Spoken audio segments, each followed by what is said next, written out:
कालू दादा घूमता हुआ अपने घर आता है।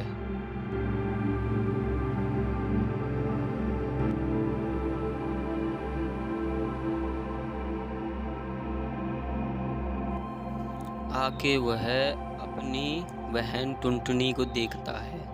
उसको वह कहीं नजर नहीं आती है और वह सोच में पड़ जाता है और वह आवाज लगाता है, कहाँ हो बहन, किधर हो? कालू दादा अपनी बहन से बहुत प्यार करता है। टुनटुनी दूसरे कमरे में लेटी हुई होती है। हाँ भैया, मैं दूसरे कमरे में लेटी हुई हूँ। और कालू दादा भी जाके अपने कमरे में लेट जाता है। सोचता है, मुझे आजकल टुनटुनी के विचार अच्छे नहीं लग रहे हैं। इसको मुझे देखना पड़ेगा, कहाँ जाती है, किससे मिलती है, किसके पास जाती है।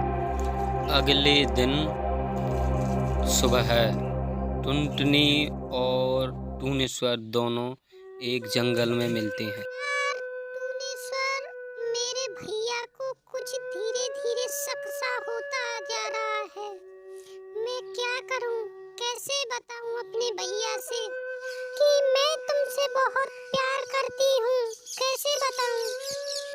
यार टुनटुनी मेरी जान, तू तो वैसे ही परेशान हो रही है।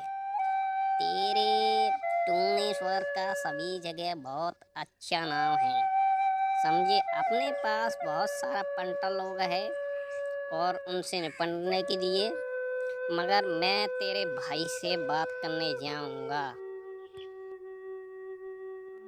राजा साहब, तुमने कुछ बात सुनी? क्या?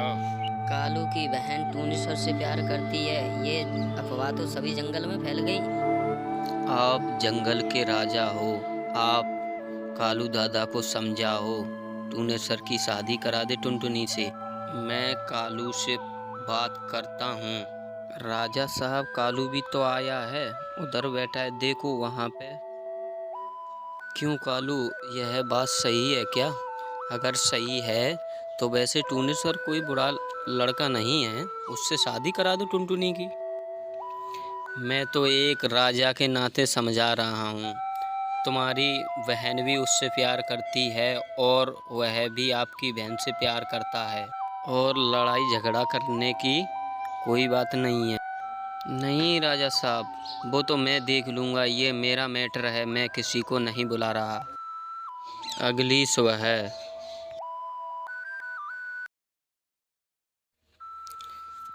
कालू दादा जहाँ कहीं भी जाता, उसके जंगल वाले सभी लोग मजाक उड़ाने लगते थे। उसका घर से बाहर निकलना दुश्वार हो गया था।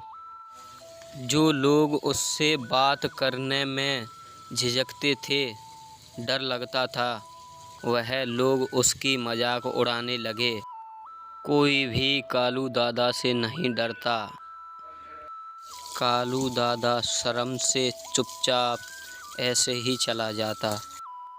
रोज कालू भाई सोच में पड़े रहते, क्या करूं क्या ना करूं। साला, मेरे से जो लोग डरता था वो भी नहीं डर रहा है और सभी मेरी मजाक बना रहे हैं।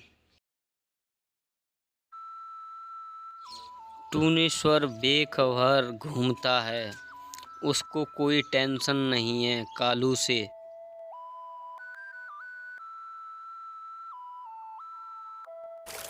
आहा, इतना सुहाना मौसम है, कितनी अच्छी जगह है यार।